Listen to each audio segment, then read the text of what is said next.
Big ಬಾಸ್ಗೆ entry ಕೊಟ್ಟಿದ್ದು ವರ್ತೂರ್ ಸಂತೋಷ್ ವಿರುದ್ಧ ಸರಣಿ ದೂರು ಅಪವಾದಗಳು ಕೇಳಿ ಬರ್ತಾ ಇದೆ. ಈ ಸಂಬಂಧ ಜೈಲುವಾಸವನ್ನ ಕೂಡ ಅವರು ಮಾಡಿ ಬಂದಿದ್ದಾರೆ. ಸದ್ಯ ಮತ್ತೊಂದು ವಿವಾದ ಶುರುವಾಗಿದ್ದು ಈ ಬಾರಿ ಅವರ ಹಳ್ಳಿಕಾರ್ ಒಡೆಯ ಅನ್ನೋ ಬಿರುದಿಗೆ ಕುತ್ತು ಬಂದಿದೆ. ಹಳ್ಳಿಕಾರ್ ಒಡೆಯ ಅಂತ ಅನ್ನೋದು ಏನಾದರೂ ಉಳಿಸ್ಕೊಂಡ್ಬಿಡ್ತು ಅಂತಂದ್ರೆ ನಾನು ಅದಕ್ಕೆ ಚಾಲೆಂಜ್. ಬರೀ ಇದು ಬಳಸ್ಕೊಳ್ತಾರೋದು ಅಷ್ಟೇ ಅಲ್ಲ, ಗೂಗಲಲ್ಲಿ ಒಂದು ರಾಂಗ್ ಇನ್ಫಾರ್ಮೇಷನ್ಸ್ ಎಲ್ಲ ಕೊಟ್ಟಿದ್ದಾರೆ. ವರ್ತೂರು ಸಂತೋಷ್ ಬಿಗ್ ಬಾಸ್ ಸ್ಪರ್ಧಿ, ಹಳ್ಳಿಕಾರ್ ಒಡೆಯ ಅಂತಾನೆ ಫೇಮಸ್ ಆಗಿರುವ ಸಂತೋಷ್ ಸುತ್ತ ಆಗಿಂದಾಗ ಹಲವು ವಿವಾದಗಳು ಸುತ್ತಕೊಳ್ತಾನೆ ಇರುತ್ತವೆ. ಈಗ ಮತ್ತೊಂದು ಆರೋಪ ಅವರ ವಿರುದ್ಧ ಕೇಳಿ ಬಂದಿದೆ. ಹಳ್ಳಿಕಾರ್ ಸಂರಕ್ಷಕರು ವರ್ಸಸ್ ವರ್ತೂರು ಬೆಂಬಲಿಗರ ಜಟಾಪಟಿ.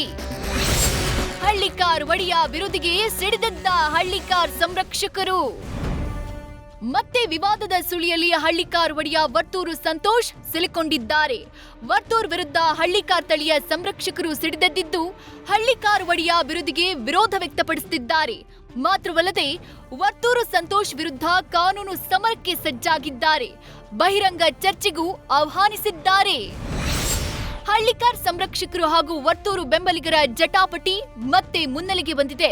ಈ ಹಿಂದೆ ವರ್ತೂರು ಬೆಂಬಲಿಗರಿಗೆ ಬುದ್ಧಿ ಹೇಳೋಕೆ ಚರ್ಚಾಗೋಷ್ಠಿ ನಡೆಸಿದ ವೇಳೆ ಸಂತೋಷ್ ಬೆಂಬಲಿಗರು ಅರ್ಧಕ್ಕೆ ಎದ್ದು ಹೋಗಿದ್ರು. ಆಗ ಹಳ್ಳಿಕಾರ್ ಒಡೆಯ ಎಂಬ ಬಿರುದಿನ ವಿವಾದ ತಣ್ಣಗಾಗಿತ್ತು. ಸಂತೋಷ್ ಬಿಗ್ ಬಾಸ್ ಮನೆಯಲ್ಲಿದ್ದಾಗ ಮತ್ತೆ ವಿವಾದ ಮುನ್ನೆಲೆಗೆ ಬಂದಿತ್ತು. ಅಲ್ಲದೆ ಬಿಗ್ ಬಾಸ್ ನಿಂದ ಬರ್ತಿದ್ದಂತೆ ವಿರೋಧಿಗಳಿಗೆ ಸಂತೋಷ್ ಟಾಂಗ್ ಕೊಟ್ಟಿದ್ರು. ಏಕವಚನದಲ್ಲೇ ಹಿರಿಯ ಹಳ್ಳಿಕಾರ್ ಸಂರಕ್ಷಕರ ವಿರುದ್ಧ ಕಿಡಿಕಾರಿದ್ರು. ಹೀಗಾಗಿ ಗರಂ ಆಗಿರುವ ಹಳ್ಳಿಕಾರ್ ಸಂರಕ್ಷಕರು ಸಂತೋಷ್ ಹಳ್ಳಿಕಾರ್ ಒಡೆಯ ಅಂತ ಕರೆಸ್ಕೊಳ್ತಿರುವುದು ಸರಿಯಲ್ಲ, ಇದು ಹಳ್ಳಿಕಾರ್ ತಳಿಯ ಜನಾಂಗಕ್ಕೆ ಮಾಡ್ತಿರುವ ಅಪಮಾನ ಅಂತ ಆಕ್ರೋಶ ವ್ಯಕ್ತಪಡಿಸಿದ್ದಾರೆ. ನಾವು ಇವತ್ತು ಕೇಳಲಿಲ್ಲ ಅಂತ ಪಕ್ಷದಲ್ಲಿ ಮುಂದಿನ ದಿನಗಳಲ್ಲಿ ಮುಂದಿನ ಪೀಳಿಗೆಗೆ ಖಂಡಿತವಾಗ್ಲೂ ಇದು ರಾಂಗ್ ಮೆಸೇಜ್ ಹೋಗುತ್ತೆ. ಈ ಥರ ರಾಂಗ್ ಮೆಸೇಜ್ ಹೋದಾಗ ಮುಂದಿನ ಪೀಳಿಗೆಗೆ ಹಳ್ಳಿಕಾರ್ ಬಗ್ಗೆ ರಾಂಗ್ ಇನ್ಫಾರ್ಮೇಷನ್ ಹೋಗುತ್ತೆ. ಹಳ್ಳಿಕಾರ್ ಇವನಿಂದನೇ ಉಟ್ಬಿಡ್ತೇನೋ ಅಂತ ಅನ್ನೋ ಥರಕ್ಕೆ ಬಿಂಬಿತ ಆಗುತ್ತೆ. ಸೊ ಹಂಗಾಗಿ ನಾವು ಅದನ್ನು ಏನೋ ನಾವು ಮಾಹಿತಿನ ಕೊಡಬೇಕು, ಅದ್ರ ಬಗ್ಗೆ ತಿಳುವಳಿಕೆ ಕೊಡಬೇಕು. ಆ ತಿಳುವಳಿಕೆನ ಆ ಒಂದು ವೇದಿಕೆ ಮುಖಾಂತರ ಕೊಟ್ಟಿದ್ದೀವಿ. ಇಲ್ಲ, ನಾವು ನೇರ ಏನಿದೆ ಹಳ್ಳಿಕಾರ್ ಒಡೆಯ ಅಂತ ಅನ್ನೋದನ್ನ ತಪ್ಪು ಅಂತ ಅನ್ನೋದನ್ನ ಖಂಡಿಸಿದ್ದೀವಿ. ಇವತ್ತಲ್ಲ, ಇನ್ನೂ 5 ವರ್ಷ ಆದರೆ ಇನ್ನೂ ಅದು ಯಾವತ್ತೋ ತನಕನಾದರೂ ಆಗಲಿ ಅದಕ್ಕೆ ಅವನಿಗೆ ಚಾಲೆಂಜ್ ಮಾಡ್ತೀನಿ. ಆ ಹಳ್ಳಿಕಾರ್ ಒಡೆಯ ಅಂತ ಅನ್ನೋದು ಏನಾದರೂ ಉಳಿಸ್ಕೊಂಡ್ಬಿಡ್ತು ಅಂತಂತಂದರೆ ನಾನು ಅದಕ್ಕೆ ಚಾಲೆಂಜು. ನಾನು ಕಾನೂನು ಸಮರ ಸಾರ್ತೀನಿ ಅಂತನ್ನುವಂಥದ್ದನ್ನ ಹೇಳಿದ್ದೀನಿ. ನಾನು ಕಾನೂನಾತ್ಮಕವಾಗಿ ನಾನು ಅದನ್ನು ಮುಂದುವರಿಯೋದು ಸತ್ಯ. ಮುಂದಿನ ದಿನಗಳಲ್ಲಿ ಗೂಗಲ್ಗೂ ನಾನು ಅದನ್ನು ಚಾಲೆಂಜ್ ಮಾಡಿ ನಾನು ಅದನ್ನು ಕೇಳ್ತೀನಿ.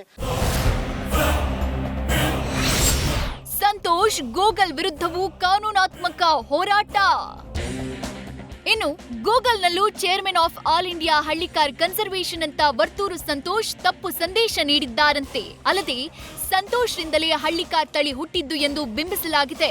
ಆದ್ದರಿಂದ ಎಲ್ಲ ದಾಖಲಾತಿಗಳನ್ನ ಸಂಗ್ರಹಿಸಿ ಶೀಘ್ರದಲ್ಲೇ ವರ್ತೂರು ಸಂತೋಷ್ ಹಾಗೂ ಗೂಗಲ್ ವಿರುದ್ಧ ಕಾನೂನಾತ್ಮಕ ಹೋರಾಟ ಮಾಡುವುದಾಗಿ ರವಿ ಪಟೇಲ್ ತಿಳಿಸಿದ್ದಾರೆ. ಮಾಡಿರಲಿಲ್ಲ, ಬಟ್ ಇದು ಪಡ್ಕೊಂಡಿರೋದು ಈ ಥರ ಬಳಸ್ಕೊಳ್ತಾ ಇರುವಂಥದ್ದು ಸರಿ ಇಲ್ಲ ಅಂತ ನಾನು ಹೇಳಿದ್ವಿ. ಬರೀ ಇದು ಬಳಸ್ಕೊಳ್ತಾರೋದು ಅಷ್ಟೇ ಅಲ್ಲ, ಗೂಗಲಲ್ಲಿ ಒಂದು ರಾಂಗ್ ಇನ್ಫಾರ್ಮೇಷನ್ಸ್ ಎಲ್ಲ ಕೊಟ್ಟಿದ್ದಾರೆ. Chairman of all India Hallikar breed conservation committee ಅಂತ ಹಾಕ್ಸಿದ್ದಾರೆ. ಆ ಥರ ಸಂಘನೇ ಇಲ್ಲ ನಮ್ಮ ಇದರಲ್ಲಿ. ಆಲ್ ಇಂಡಿಯಾ ಲೆವೆಲಲ್ಲಿ ಹಳ್ಳಿಕಾರ್ಗೆ ಸಂಬಂಧಪಟ್ಟಂತೆ ಆ ಥರ ಸಂಘನೇ ಇಲ್ಲ. ಆ ಥರ ರಾಂಗ್ ಮೆಸೇಜ್ ಕೊಟ್ಟಿದ್ದಾರೆ. ಗೂಗಲಲ್ಲೆಲ್ಲ ಹಳ್ಳಿಕಾರ್ ಒಡೆಯ ಅಂತ ಹಾಕಿದ್ದಾರೆ. ಒಟ್ಟಾರೆ ಹಳ್ಳಿಕಾರ್ ಒಡೆಯ ಅಂತಾನೆ ಫೇಮಸ್ ಆಗಿರುವ ವರ್ತೂರು ಸಂತೋಷ್ ವಿರುದ್ಧ ಮೇಲಿಂದ ಮೇಲೆ ಆರೋಪಗಳು ಕೇಳಿಬರ್ತಿವೆ.